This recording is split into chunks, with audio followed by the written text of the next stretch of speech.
आज हम आप लोगों के बीच प्रिंसिपल्स ऑफ करिकुलम कंस्ट्रक्शन पाठ्यक्रम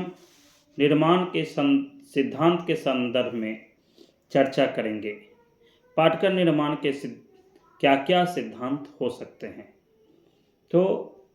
हम आपको बताते चलें कि मानव जीवन के अंदर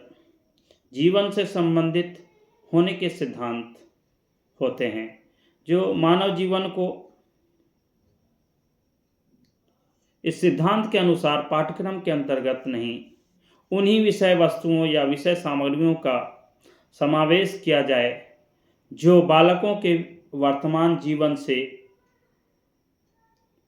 संबंधित हों, जिससे अपने जीवन की समस्याओं को अच्छी तरह समझ सकें एवं उनका उससे संबंधित हो सकें और उनकी समस्याओं का समाधान भी कर सकें। मानव जीवन के अंदर संस्कृति एवं संबद्धता के ज्ञान के सिद्धांत भी हैं, जिस सिद्धांतों के अनुसार हम पाठ्यक्रम में ऐसे विषयों क्रियाओं तथा वस्तुओं का समावेश करते हैं जिसके संदर्भ में जिनके द्वारा बालक अपनी संस्कृति तथा सभ्यता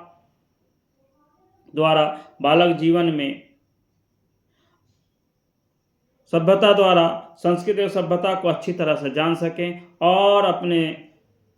संस्कृति और सभ्यता के माध्यम से अपने ज्ञान के माध्यम से अपने जीवन को अग्रसर कर सकें। पाठ्यक्रम में ऐसे भी विषयों क्रियाओं वस्तुओं का समावेश किया जाए जिनके द्वारा बालक जीवन में आगे आने वाली परिस्थितियों का अच्छी तरह से सामना कर सके। हम जानते हैं कि हमेशा हर व्यक्ति अपनी ओर से सफल होने के लिए जीवन यापन करने के लिए विभिन्न प्रकार की क्रियाएं करता है, विभिन्न प्रकार के कार्य करता है और उन कार्य को करने के साथ साथ मानव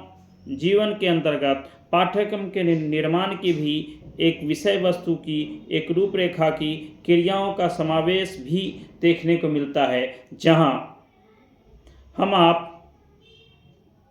के अंदर या किसी भी बालक के अंदर भी कह सकते हैं कि जन्मजात सृजनात्मक क्षमता एवं रचनात्मक क्षमता हुआ करती है, जिसके माध्यम से हर बालक अपनी शक्तियों अपने ताकत भर अपनी क्षमता अनुसार वो इसका अपने जीवन के अंदर अलग अलग प्रकार की शक्तियों का प्रयास करता है और अपने जीवन में विकास करता है। हम आप अक्सर देखते हैं कि व्यक्तिगत विभिन्नताओं का सिद्धांत भी इसमें से एक माना जाता है कि हमेशा हर व्यक्ति अपने जीवन के अनुसार रिजिड ना होकर के, जिसको कह सकते हैं फ्लेक्सिबल हो जाता है और फ्लेक्सिबल इसलिए हो जाता है कि लचीलापन इसलिए इख्तियार करता है ताकि बालकों में व्यक्तिगत प्रकार की रुचियां पाई जाती हैं, प्रवृत्तियां पाई जाती हैं, आवश्यकताएं पाई जाती हैं और वो अपने क्षमताओं के अनुसार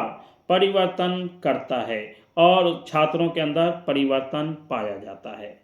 हम आप भी उसमें